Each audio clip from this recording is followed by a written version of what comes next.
Good afternoon, everyone.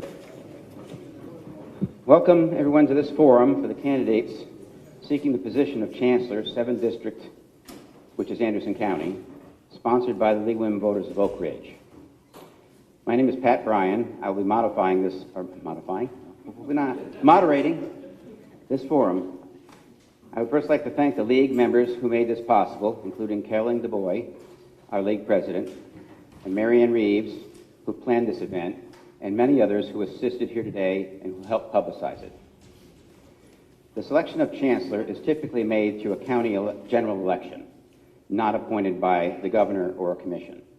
However, since there are no Democratic or independent candidates competing, this race will likely be decided in the March 5th county primary election. A few words about the process of the forum. Candidates are invited to make a 2-minute opening statement.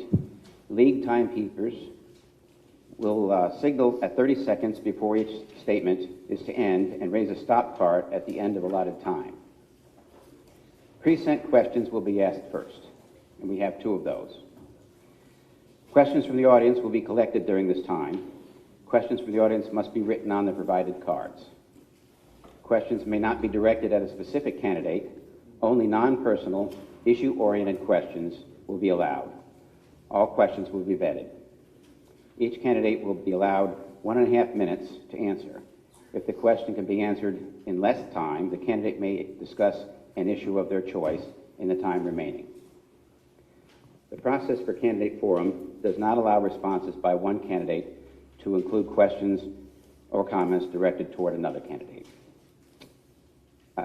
At the end, each candidate will be allowed 1.5 minutes for a closing statement. I will be alternating the order of the candidate questions throughout this forum. Now, to introduce the candidates, we have Mr. James W. Brooks, Jr., Mr. Henry Daniel Forrester III, Mr. Evan E. Hauser, and Mr. Roger A. Miller. Now, the first question.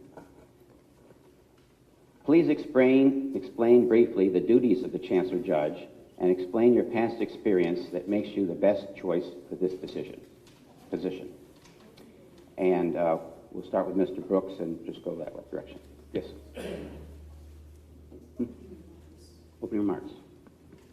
Oh, sorry. Opening remarks. Forgot about that. Okay.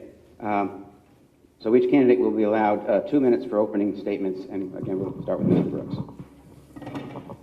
Yeah, in typical politician form, I'm going to talk a little bit about my opening instead of addressing the first question. Anyway, I am Jamie Brooks. I am your Anderson County Chancery Court Judge. I want to thank the League for putting on this forum. I'd like to thank Brad Jones and BBB 12 for broadcasting it live. And most importantly, I want to thank all of you for being here today to learn more about what Chancery Court is, what a Chancery Court judge does, and find out about the candidates. When Governor Bill Lee appointed me to the position of Chancery Court judge last April 18, I knew I was ready. I'd been preparing for this position for 37 years, really, without knowing I'd have an opportunity to serve. However, when Chancellor Cantrell resigned last January, I did not hesitate to apply.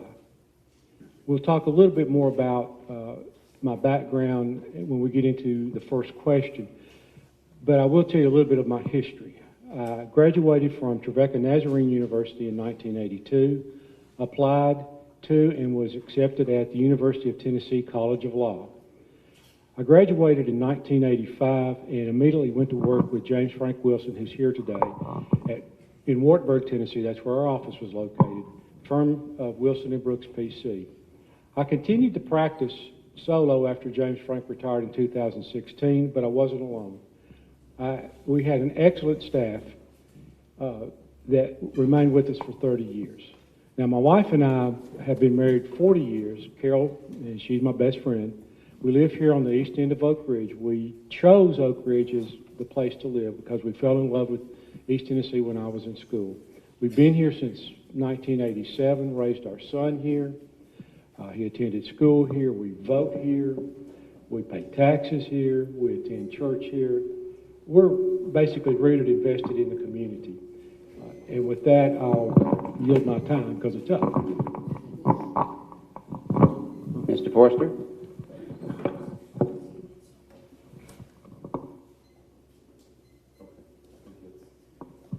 There we go. Okay, it's definitely working. Hello, everyone. I'm Daniel Forster, and likewise, similar to Mr. Brooks, I think the first question really will get into Chancery Court and our qualifications, but I live here in Andersonville. I'm married with 2 children, and my wife, Chrissy, who's here in the back today, she's trying to hide, is here as well, but I've been here practicing as an attorney in Anderson County for going on 18 years. My children have all attended schools here since they ever started going to school, and even preschool. My son's a senior at Anderson, and my daughter's a 6th grader here at South Clinton. We're all members of First Baptist Church in Andersonville. But as soon as I became licensed in 2005, I started practicing here, and not long after getting my license, pretty much have maintained my own office here, except for a few years. I've always been down here on Main Street in Clinton, and my practice is always focused on family law, which is exactly what we hear in our Chancery Court. That's 80% of the docket. And so I've handled thousands of Chancery Court cases, and many more than that if you count the entire county as well. So that's what my practice is always primarily focused on, and I think has led to me being here today. And as Mr. Brooks stated, I think it was all unexpected by everyone when Chancellor Cantrell resigned.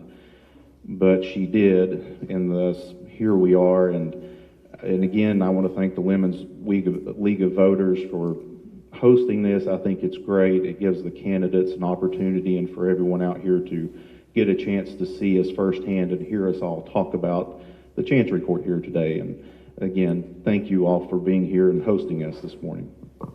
Thank you, Mr. Forster. Mr. Hauser?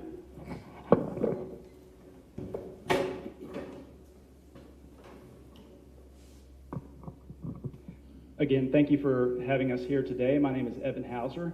I just want to tell you a little bit about who I am as a person and where I came from. I actually was born and raised in the Gibbs area, which is the northeast part of Knox County. My parents are here today. My dad was an engineer. He worked at the lab up in Norris for TVA for the majority of his career before he retired. We were a church-going family. My dad taught me my work ethic. He was a work hard, play hard dad, and my mom taught me the value of faith and family. She insisted on church and a clean room. I'm the oldest of 3 boys. When I went to undergraduate school, Dad encouraged us all to go into engineering, and it stuck for my 2 younger brothers. They're both engineers at the lab in Norris, but I decided to step out and try to become the first lawyer in our family. So I have been practicing law 18 years. First half of my career, I call myself a trial lawyer. I had cases from Chattanooga up to Kingsport, and more recently I've been working in the Knox County Law Director's Office. And reason I wanted to run for chancellor is I feel like the issues that are decided there matter on a personal level, they matter on a public level. Just to be personal with you, I have personally been through a divorce. My wife Stacy and I were on our 2nd marriage. We have a blended family with 5 kids from ages 15 up to 23, so I like to think that I know the challenges that kids and parents face going through that process. So I appreciate you having us here today. Thank you. Thank you, Mr. Forster. Mr. Brooks? Oh, I'm sorry. Mr. Miller.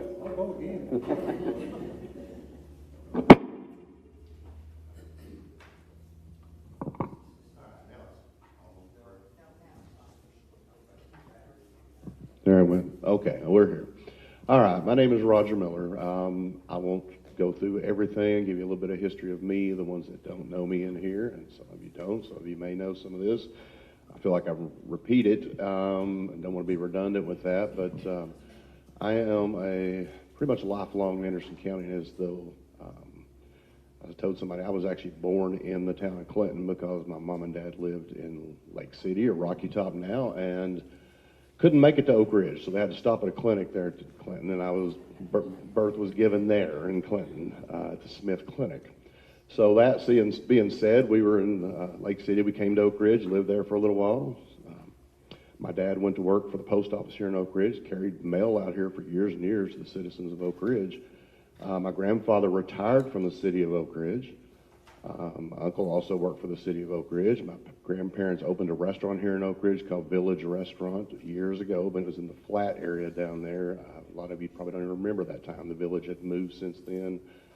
After that, my parents finally ended up settling in Clinton, where we opened a restaurant and called it Miller's Restaurant. So we had our restaurant there for some odd 27 years, I guess, give or take. And so my family really was in the restaurant business and very active in the community. I continued on. I was actually a paramedic for 9.5 years with the EMS system here in Oak Ridge, mostly covering the Oak Ridge Station, Oak Ridge area. Then after that, after working a little while on a helicopter and then working at the Methodist Medical Center for a little while, went back and got my second undergrad degree and went to Sanford Law School.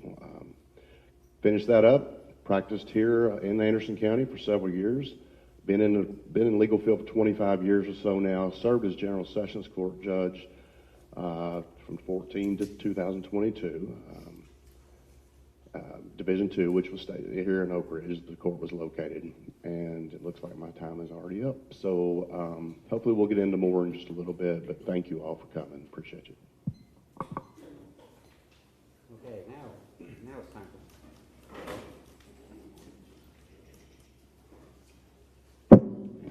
Thing shuts off automatically. Time for some questions.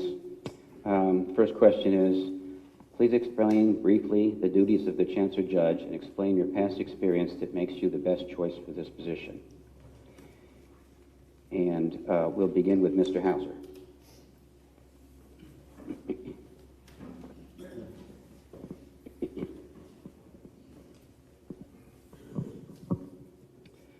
So I think everyone,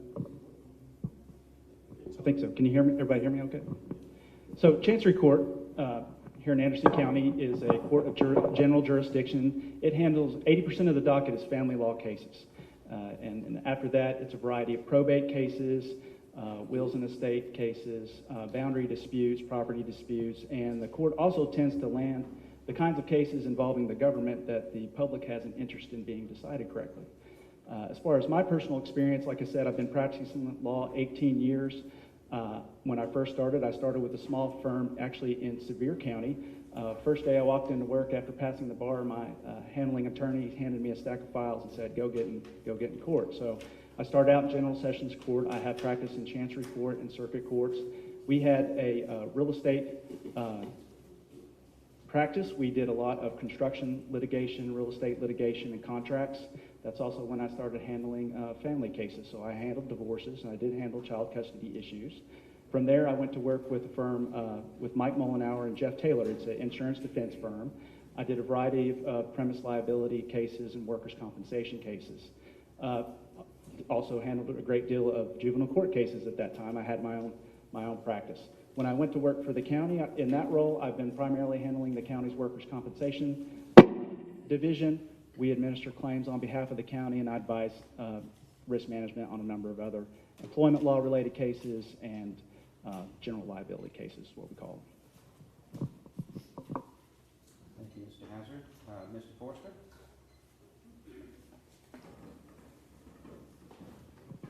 Okay, I think it's on. I think Mr. Hauser touched on it. Chancery Court's our equity court. They hear any cases of equity, conservatorships, estates, but as I touched on in my opening, it's really our family law court. 80% of that docket is family law matters: divorce, custody, adoptions, termination of parental rights, orders of protection, is really what that court sees on a day in, day out, and weekly basis. And I have tried numerous divorces, adoptions, terminations, custody matters, child support matters. That's all I do. I think when we pulled the records, I had handled just under 1,000 cases in our Anderson County Chancery Court. And that's not even counting the other Chancery Courts in the county. And so when you talk about experience in this court in particular, I definitely have the experience and definitely feel I'm more than capable of doing the job because that's all I've done for 18 years. And like I said, it's such an important court. I mean, yes, it does equity, estate matters, conservatorships, but you are making daily decisions regarding people's lives and their children. And you definitely have to have someone in there that has experience in handling those matters. It's just such an important thing and not just something I think you pick up and just start doing. I can't impress that upon anyone enough. It's a very important court.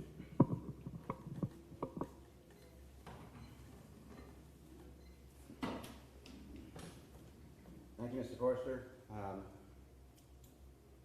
Mr. Miller?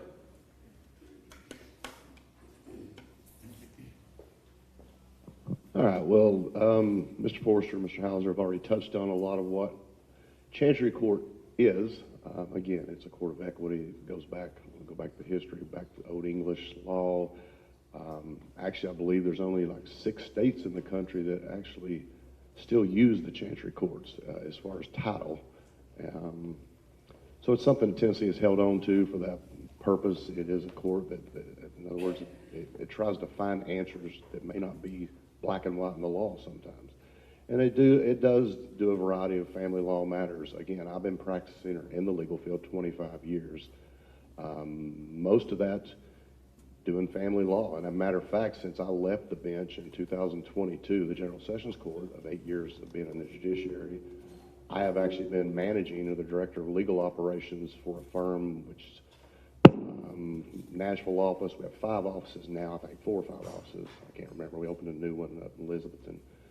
Anyway, my purpose was to assign and to mentor the attorneys. So I had sometimes as many as 15 plus attorneys under me who I basically mentored in family law. This is what needs to be done. And ethics as well was a big part of my responsibilities. So as far as the experience, I have it from the judiciary side as well as obviously in-depth experience in family law, and feel like that my skill set does warrant someone who would make a good judge in the Chancery Court. And again, this opportunity opened and it's my time is over again, so I will hand this off to Mr. Brooks. Thank you. Mr. Brooks? How many of you, when you hear the term chancellor, think of someone that works at a university? All right, that's the reason you hear most of us refer to ourselves as Chancery Court judge. I am one of 2 state trial court judges in Anderson County. Although the jurisdictions between circuit court and Chancery Court are very similar and overlap quite a bit, traditionally, Chancery Court has handled family law matters in this county. Now, I might quibble a little bit with the percentages. I think as of 2022, the statistics said about 70% family law. What that means is we hear termination of parental rights, we hear adoptions, we hear custody, child support, we hear all the divorces that are filed in Anderson County and about half of the orders of protection. But that means 30% of what comes through Chancery Court is not family. It could be government issues, it could be conservatorships, it could be real property disputes, it could be probate in the states, which accounts for probably the 2nd largest chunk of what we handle.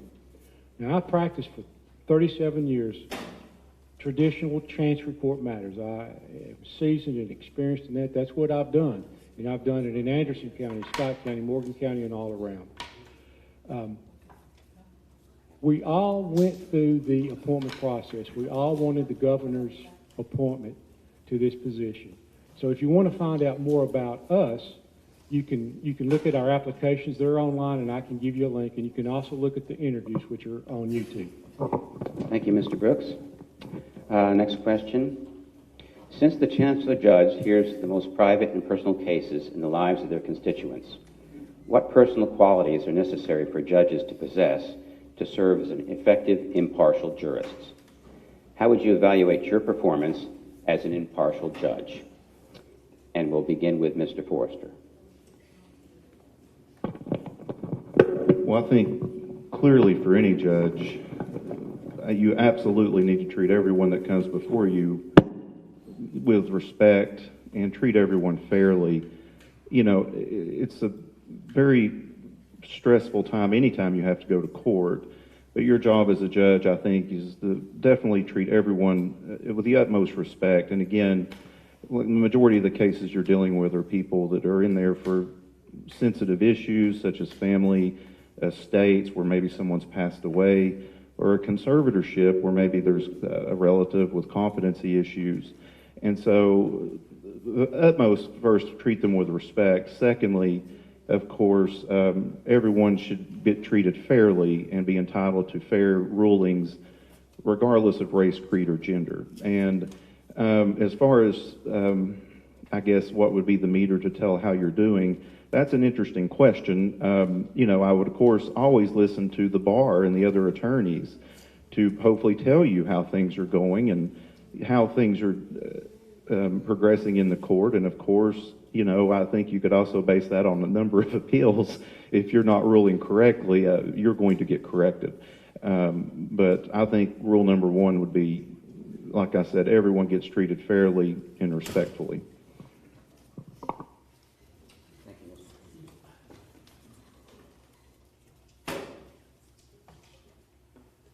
Thank you, Mr. Forrester. Mr. Miller.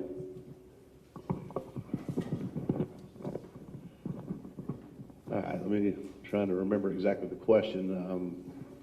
As far as the Chancery Court goes and what's needed in there, again, as everyone has stated so far, this is a court that deals with emotions.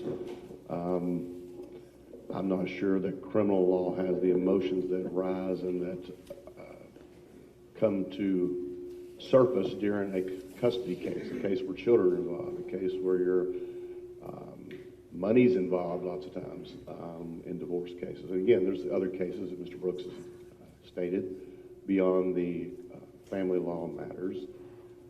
As far as my past, how I would see this is, agree with Mr. Forrester somewhat. Respect. I feel like my history shows that that's something I always did. I felt very strongly about respecting all individuals that come before me. They all had the right to be heard. As far as what needs to be done in the court, I think you need to be the calming source in the courtroom. And I feel like my past would show that I am that force. Again, as my 12 and a half years in emergency services, I felt like my demeanor was what kept everybody around me calm. I think my 8 years on the bench, I did the same thing. I kept people around me calm. I kept everybody on focus is why we were there. And I think you'll see the results. If you're doing a good job, I think you'll see that. And you'll hear the feedback. And obviously you can't take everything you hear to heart, but for the most part, I think that's how you know. Thank you. Thank you, Mr. Miller. Mr. Brooks.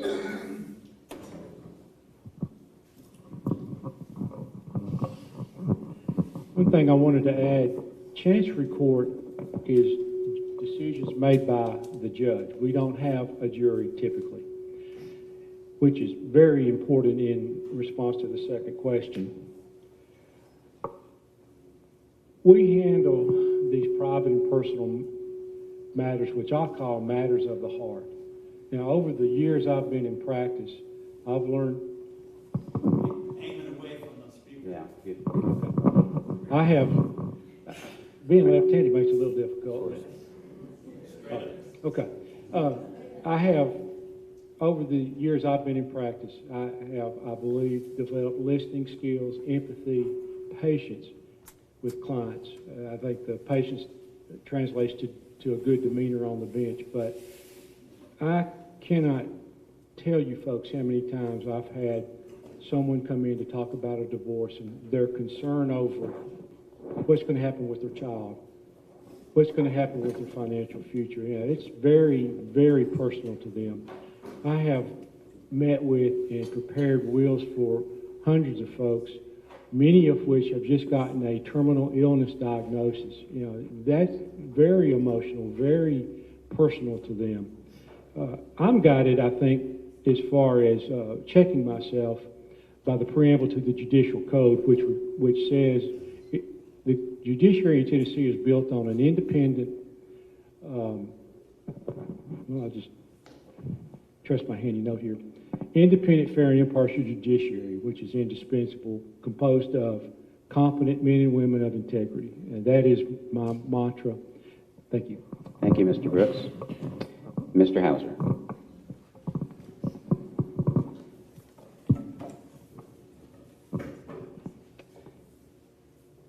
I think in order to be a fair and impartial judge, for me personally, I'm going to draw on my faith, I'm going to draw on my personal experience, and I'm going to draw on my professional experience. I'm commanded to be selfless and serve in humility and treat people with different views with grace and compassion. As far as my personal experience, like I said before, I have stood in the shoes of not just a lawyer in Chancery Court, but as a party, as a parent with children going through that process. So I know firsthand the emotional toll that individuals can experience in terms of the length of time that it takes to get a resolution in that process. And I want to be sensitive to the parties that are in front of me. From a professional standpoint, one thing about working for the county law director's office is we oftentimes are required by law to take positions on behalf of the county, our client, which are ultimately the taxpayers, that are sometimes unpopular with public officials and other interested parties. And it's in those moments that you need a high degree of character and professional integrity in order to resolve those challenges. So I intend to draw on all three of those experiences to be a fair and impartial judge and to treat people respectfully and decide cases according to the facts and laws without regard to who the parties are or who the lawyers are. Thank you. Thank you, Mr. Hauser. Now for questions from the audience. The first is, why should judicial elections be partisan when we expect judges to be fair and impartial? And we'll begin with Mr. Brooks.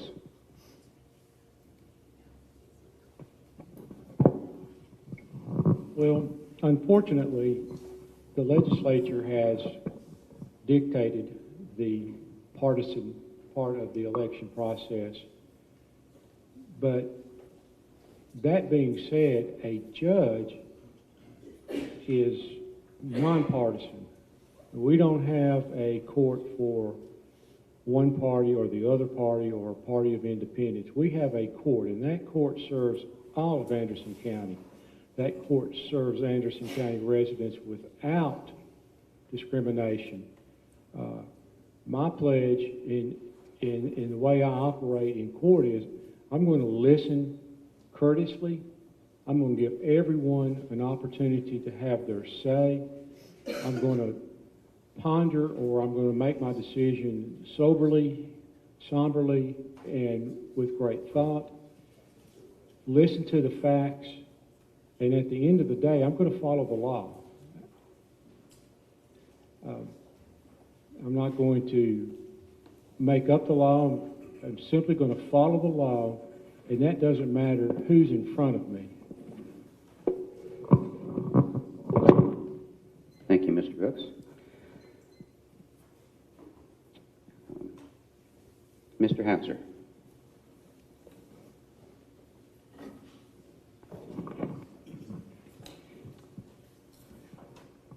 I'm not sure I had too much of a comment about why elections are partisan versus nonpartisan. I can tell you that regardless of party, I'll echo Mr. Brooks' sentiment. We are obligated and held to an ethical standard to treat everyone impartially, regardless of their religious views or any number of political views, and that's the goal. But I do think that citizens have an interest in electing somebody that they feel like reflects their values. So I don't know necessarily that I have a problem with there being partisan elections, and I think, and I enjoy the opportunity in order to come up in front of my fellow citizens and give you the opportunity to know who I am, because I think that's important to, in terms of electing somebody that you can have confidence that will have the right judicial temperament.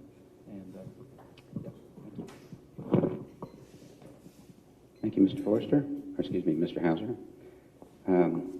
Mr. Miller.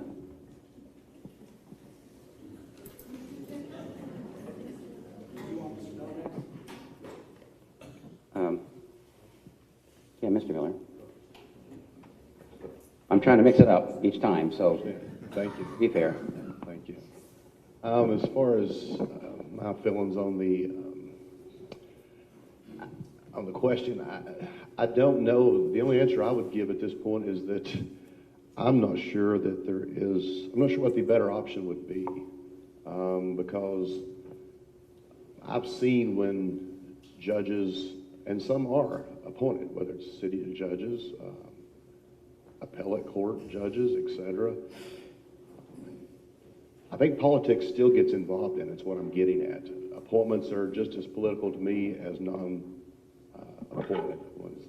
I think keeping it elected, again, whether it's a parties or not, I still leaving it within the hands of the people is a little closer to what we want, as opposed to giving it to the few, as opposed to the majority. But again, if the courtroom and the right judge is there, I don't think it's a problem, because I have never looked at an individual coming in before me, looked at the race, looked at anything, asked any questions about anything, never made any predetermined decisions or biases based upon the person that appears before me. As I stated earlier, I give everyone the same respect, the same ear to listen, to apply the law, and make my decisions based upon that, and I think my record would show the same. So, thank you. Thank you, Mr. Miller. And Mr. Forster. I think I'm going to echo the sentiment of most of my fellow attorneys up here.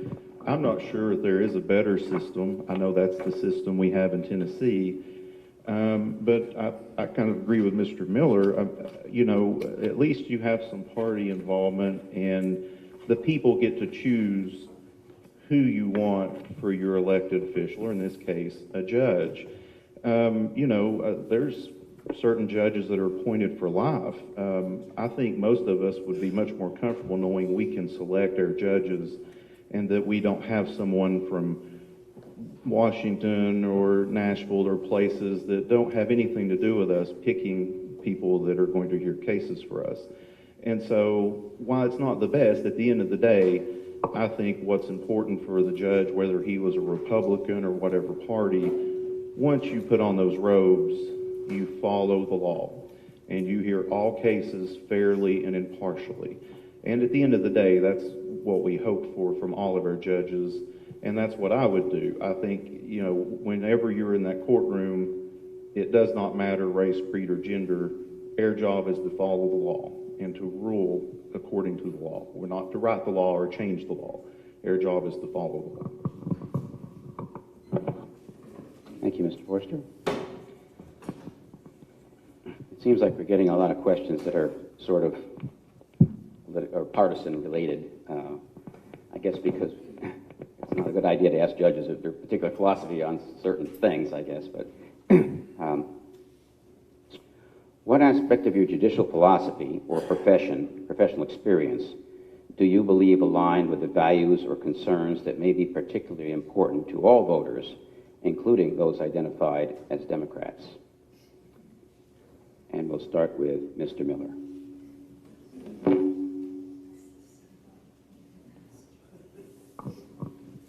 Well, again, I think this kind of follows up similar to the question that preceded this. I'm looking for the principles and especially of this community, which again, I've been a part of my whole life, active in, as to what they look for in an elected representative of any kind, particularly on the judiciary. As far as aligning with one party or the other, I don't believe that they would. I'm hard-pressed to find a decision or a case that would come before the chancellor that would focus or by a judge's, chancellor's political persuadings or party, I guess, whatever they identify as. I don't even think about that. I never have. Do I have my thoughts, my own personal philosophies? Everyone in this room does. And we wouldn't all agree on everything, I'm sure. But again, the fact that I am a Republican,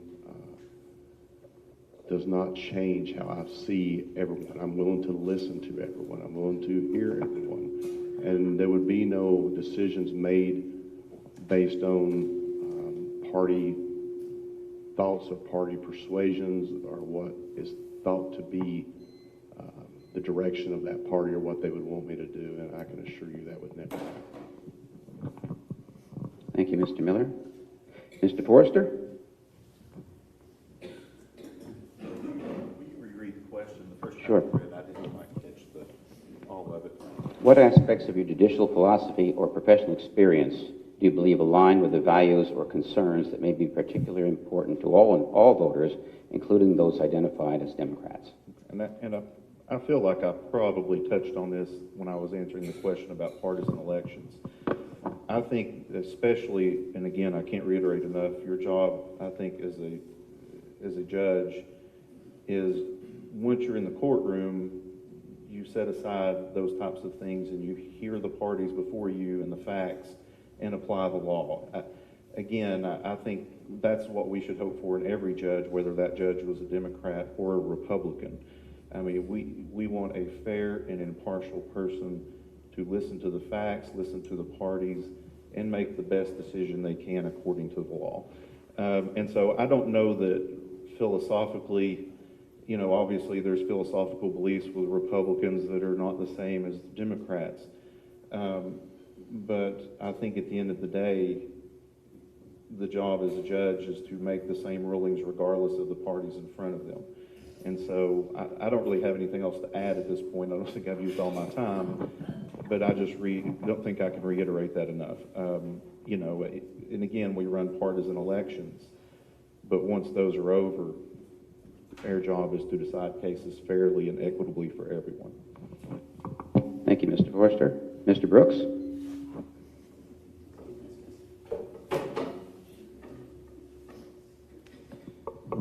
One thing I did not mention in response to the last question is that the term of a judge is 8 years. And one of the reasons it's 8 years is to remove the judge from politics. Now, obviously, we do have the partisan elections. But I can tell you from my experience as an attorney, I was aligned with my client. It didn't matter the political persuasion. And as judge, I am aligned with the law. That is my responsibility to at the end of the day, give everyone that comes into court that opportunity to present their case. Take their facts and apply those facts to the law and make a decision based upon the law. You can refer to it as being the one that calls balls and strikes. Stay in your lane. Our lane as judges are to enforce the law. And that's the same law that applies to Democrats, to Republicans, to independents, to libertarians, to Martians. It doesn't matter. We have a set of laws that are to be applied to those folks that come into our court. And you know, that's where your integrity comes in. That's where your experience comes in. At the end of the day, it is based on what you have in front of you in that courtroom. Thank you, Mr. Brooks. Mr. Hauser?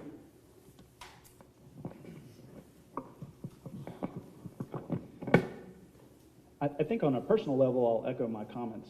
For me, again, I intend to treat others with different views with kindness and grace and serve with humility. On a professional level, I have oftentimes had to take positions on behalf of my clients that I did not personally enjoy. Everybody hear me better? Thanks. Again, I've had to take positions on behalf of my clients that I didn't personally enjoy, but they were required by virtue of my ethical duties and by virtue of the law. We want an independent judiciary, and I'll echo the sentiment here. There's a reason that the term is for 8 years, and then of course there's a reason that we have term limits as well. Because if we're doing a bad job and we're not independent, then of course you can lift us out. But we want to have an independent judiciary. We do not want activist judges on either side. We want somebody who's going to follow the law, apply the law to the facts and make decisions, and leave the policy making to the other two parts of our government, right? our executive branch and our legislative branch. Thank you. Thank you. What are the challenges reaching our more rural citizens, and how will your office address those challenges?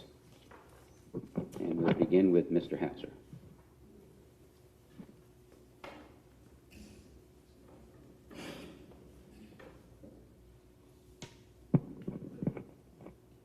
Care to repeat the question? What are the challenges reaching our more rural citizens, and how will your office address those challenges?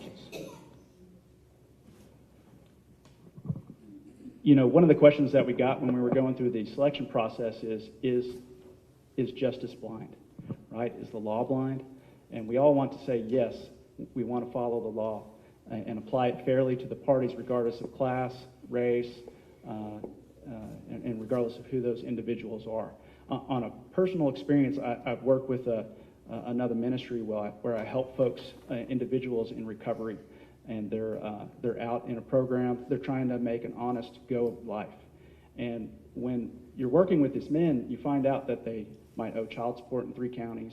They don't have their driver's license. They can't get a job, and they don't even know where to start. And honestly, being an attorney, that's difficult for me to figure out where to start when I'm trying to assist those. So one thing I would say is, you know, if there's a challenge with, I think, access in folks who are rural or from any walk of life, and that's one thing that I would like to help and assist with, is try and make the court more accessible, more easily understandable, and hopefully that's something I'll have the opportunity to do. Thank you. Thank you, Mr. Hauser. Mr. Brooks.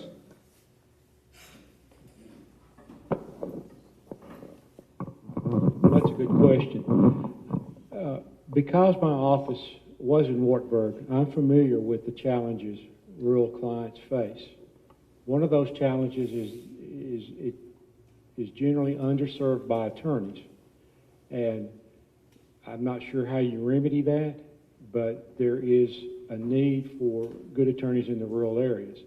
Now, in Chancery Court here in Anderson County, the courts have been made accessible in certain areas.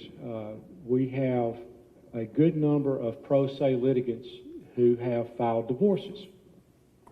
And while they are unable to get advice from the court clerk, the forms are pretty self-explanatory, and we will always shepherd them through the process, without giving advice, but we will shepherd them through the process when they come to court.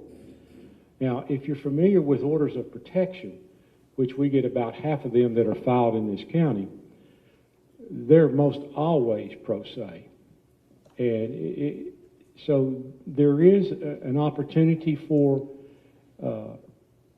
accessibility.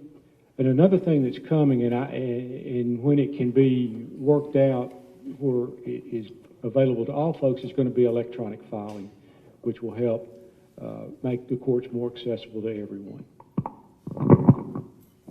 Thank you, Mr. Brooks. Mr. Forster? Yes, I think there's a few different ways you could especially help with people in rural areas that maybe have trouble having access to the court.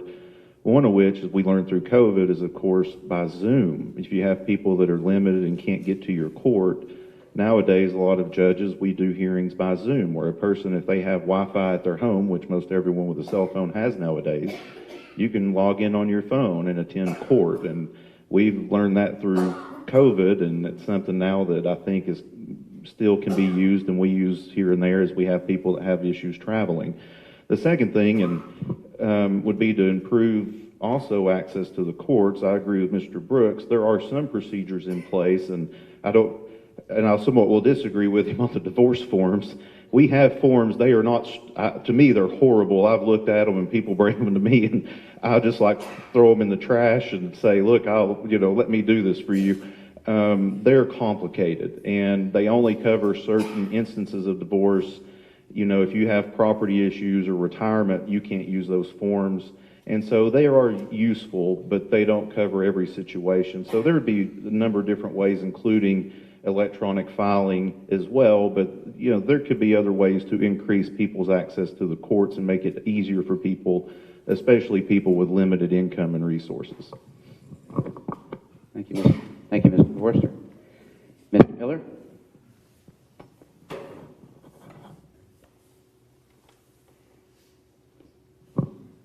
As far as the making the courts accessible to the more rural areas, first of all, let me say that legal aid department is amazing for helping with those that don't have the resources. They're amazing. So that's one area where we have to look at. Now, as far as physical location, obviously we can't have a court in every city or every community. Taxpayers wouldn't stand for that if we wanted to. So, I think we need to bring in, I'd like to work with the local law school, especially LMU, and get some attorneys over here working with people like that. I think that's something that is not out of the question. I've been talking to LMU lately about some things. Beyond that, I would agree even more so that I think we need to make filings a little easier for those. I think there's still stuff in place. I think it works amazingly, but I would like to open access to the legal system to those that can't afford to pay thousands of dollars in attorney fees. In other words, make the forms accessible, make the forms understandable, work with Mr. Cousins, I guess clerk and master, and try to come up with some new ideas on how to make that available to the citizens that are not completely defeated. They do have an opportunity and a right and the availability to go to a location, file their pleadings, get the information they need, and that would at least give them the access that some of them deeply desire and need when money or other things of that nature are a factor. So thank you. Thank you, Mr. Miller. Next question. How should a judge self-evaluate performance? And how can the public determine judicial performance? And we'll begin with Mr. Hauser.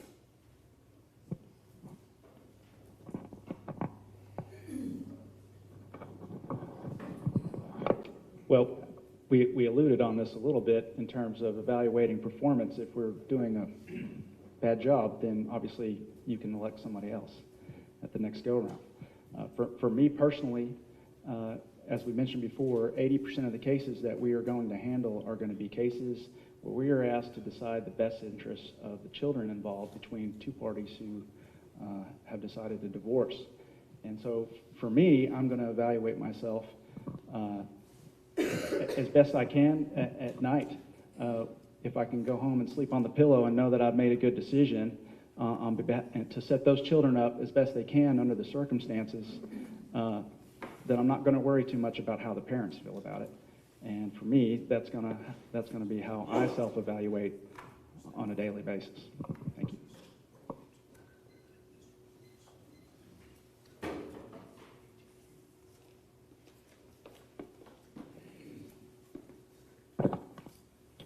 Thank you. Next, Mr. Brooks.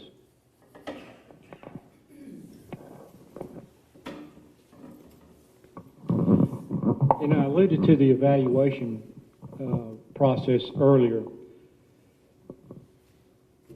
with the preamble to the judicial Code of Judicial Conduct, which talks about an independent, fair judiciary. Now, with that being said,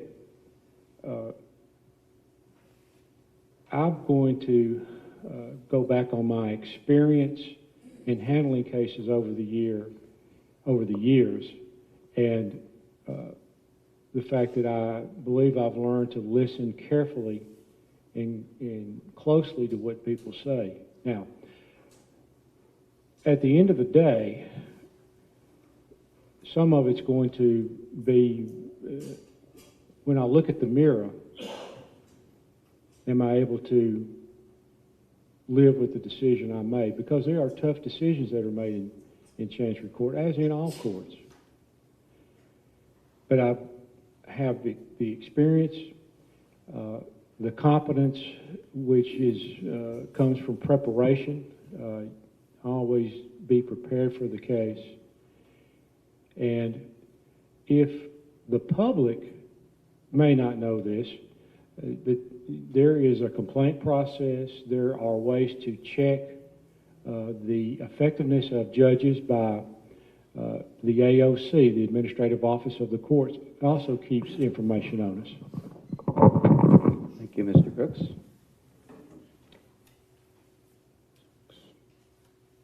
Mr. Forster?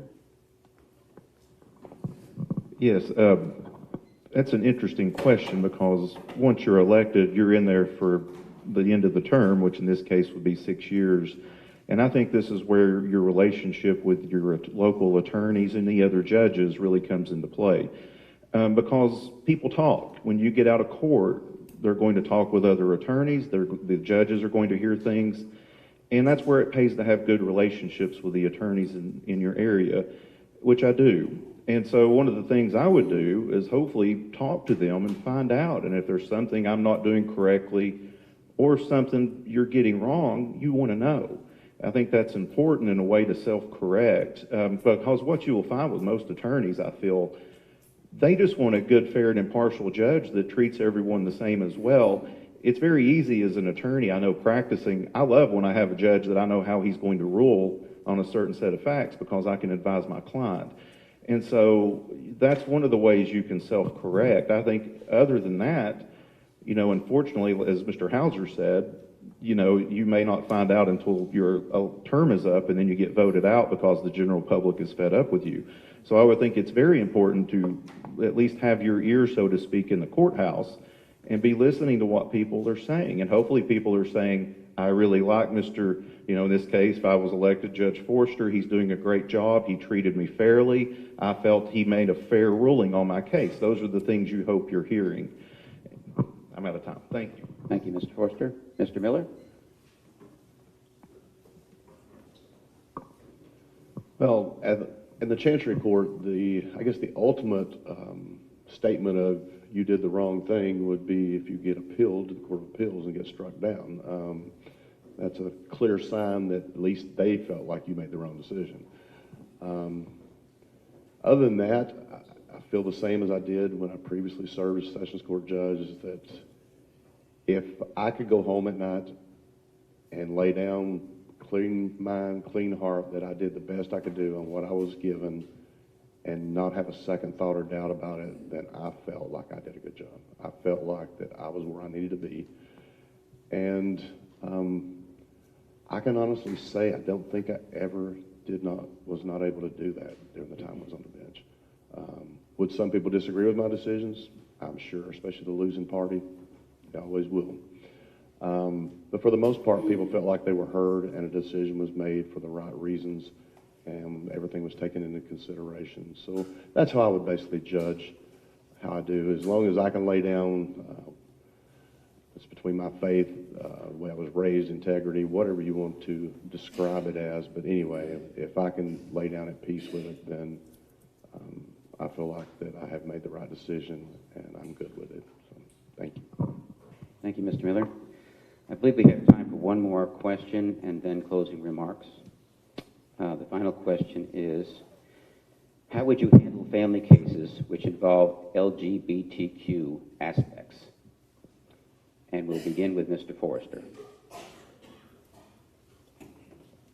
Okay, and I feel we touched on this probably very early on when we were talking about partisan elections and other issues. And again, you know, the laws made it clear we're not to differentiate between people in the courtroom because of their personal beliefs. And quite frankly, and this goes to any parties, male, female, creed, or gender, unless there's a showing of specific threat of harm to a child in some situation, the fact that there may be a couple, let's say same-sex couple in your courtroom, doesn't matter. I actually tried a case in front of Chancellor Cantrell for 3 days where I represented 2 ladies that were married over custody of a child, and ended up getting them custody. And she made very clear in her ruling, because the other side kept trying to make issue of that, that is absolutely not something you consider in this courtroom.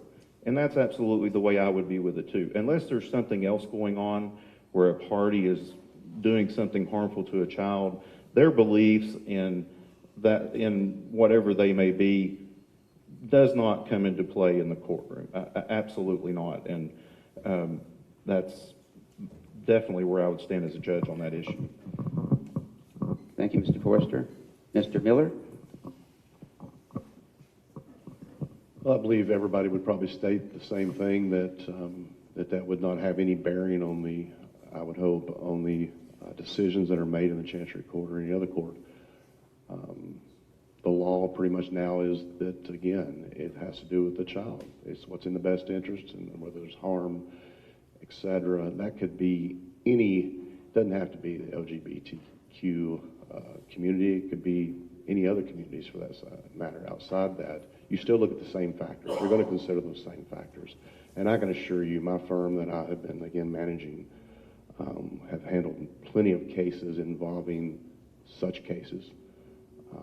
Heard many cases here in Oak Ridge. Again, a lot of mine was criminal, civil, but also did the other half of the domestic orders of protections. And those came in quite a bit. It never affected my ruling or my thought process, and it doesn't change the law. The bottom line is the law is the law of the land these days.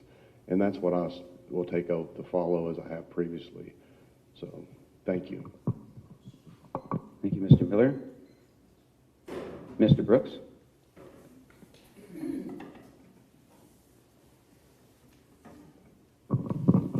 In Chancery Court, I'm going to handle them the way I've handled the cases that have come before me. I'm going to listen to the facts, whether it's a dispute over the grounds for the divorce, whether it's an issue of division of property. I've got factors to follow that have been put in place by the legislature, or whether it's over the custody of a child. There are factors, and you're going to listen to the facts, and you're going to apply that to the case. We have, as I said, just one set of laws now, and that's applicable to whoever comes in front of you, whether it's LGBTQ or not. You just, at the end of the day, you have the responsibility to the parties that come in front of you. It doesn't matter who they are, whether, you say rural, urban, whatever. You are going to listen closely and apply the law to the facts as they are presented and developed by the attorneys and the witnesses. And that, pure and simple, at the end of the day, that's it. Thank you, Mr. Brooks. Mr. Hauser?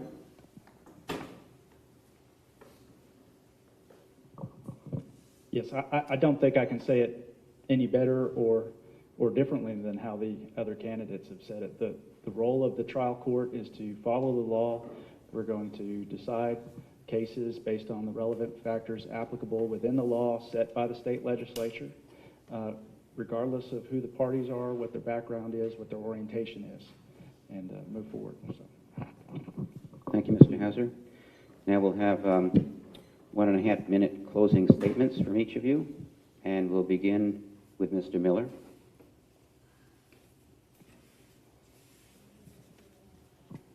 Let me, first of all, again, thank you for having us, League of Women Voters. I appreciate the opportunity to speak to you all today and to get to know these gentlemen, and they all seem to be fine gentlemen. The ones I didn't know that well or know at all prior to this have shown, I have a lot of respect for these guys. Again, I've told you, I am born and raised my family here in Anderson County, worked in Anderson County, whether it was the Emergency Services Hospital, then as a practicing attorney, then as a judge. I love this community, active in the community. I bring 25 years of legal experience, including judiciary experience, to this office. And hopefully I've given you some insight as to how I think and what I believe. And primarily, and that is to show everybody in this community that I dearly love, respect, and to continue to serve them as I have previously over many years. That's what I want more than anything, is to serve this county, this community, and again, it's my family, 4th generation at least, that we've been here, and so there's nothing I like better than East Tennessee and Anderson County. So with that said, I'll be happy to answer your questions any later if you have any before I leave here. And I would appreciate your support. If nothing else, just get to the polls and vote, please. Thank you. Thank you, Mr. Miller. Mr. Hauser? Yes, I just like to say thank you for having all the candidates here today to learn about who we are. You know, I've never run for office before. My wife and I, we're the campaign team. We've been working hard and knocking doors, and I've been the one personally out there with my father-in-law, who's also here, driving those T-posts in the ground, putting the signs up all over the county. And I just want to say it's been a wonderful experience. Like I said, I've never run for office before, and I just can't imagine a greater honor as an attorney to be able to serve your community professionally in this way. I think, again, the matters that are decided in Chancery Court matter on a personal level, on a public level, and if you want to elect a chancellor who has not just stood in the court as an attorney, but also as a party, as a parent with children going through that process, then I'm asking for your vote. Thank you. Thank you, Mr. Hauser. Mr. Forster? Yes, and as the other candidates have said, I want to thank everyone for letting us come speak today. And I'll just close with this. You know, Anderson County is mine and my wife's and my children's home. My kids have attended school here, my daughter, since she was in pre-K, and my son as well. My son has attended Oak Ridge all the way up till his senior year, and he's a senior this year at Anderson County. Both my children earned their black belts in martial arts here in Oak Ridge, over here in town. There's not a thing that we don't do or involved in this community that's not here in Anderson. We sponsor all the athletics for all the schools here and have for years, not just because of this election. Anything we do is involved here. All of our friends are here, and this is their home. This is what we love. And I've spent 18 years of my life working in our Chancery Court here. I tell everyone that's where I grew up as an attorney. And so it's a very important position to me personally. As I tell everyone, you know, I have a very good practice in town, but I feel like I was at that point in my life where I feel like, you know, it's time for me to serve the community and to do something, and it would be a great honor for me. Like I said, myself, my wife grew up and graduated here. We love it here, and this is our home, and so I would appreciate your all's consideration. Early voting is right around the corner on Valentine's Day, easy to remember, and the election is March the 5th. And anyway, thank you all so much again, and I'll close. Thank you. Thank you, Mr. Forster. And lastly, Mr. Brooks. Well, I will certainly echo the statements of the other members of the forum in thanking you for your time and attention and for your interest in finding out about the candidates in Chancery Court. I think experience matters a lot, and wisdom comes with experience. And a judge needs wisdom when they're the one making the decision on these very personal matters. Now, I have practiced 37 years, primarily in Chancery Court, Anderson County, Roane County, Morgan Scott, and other counties in the area. This is what I've done for 37 years, be it divorces, be it real property, be it probate, be it conservatorships. I am familiar with the law in these areas. I have lived it for 37 years. As I mentioned earlier, my wife and I are 37-year residents of Oak Ridge in Anderson County. This is our home. I have had the opportunity for these last 9.5 months to give back to my home, to Anderson County. I want to keep doing that. I enjoy what I do. We all went through the process. We've had our lives turned upside down by the appointment process and the evaluation. And at the end of the day, the governor appointed me, and it wasn't because of good looks and charming personality. I think it had something to do with my 37 years of experience. I would appreciate your vote and support during early voting and on March 5th. Thank you. Thank you, Mr. Brooks. Before we adjourn today, I'd like to point out that on the back tables here, there's some information, voting-related information. There's a sample Anderson County ballot. There's a notice of an upcoming presentation tomorrow evening by Election Commissioner Mark Stevens regarding new voting procedures. There's a flyer on key dates for the 2024 election cycle. There's information on the Tennessee primary voting and the judicial election process.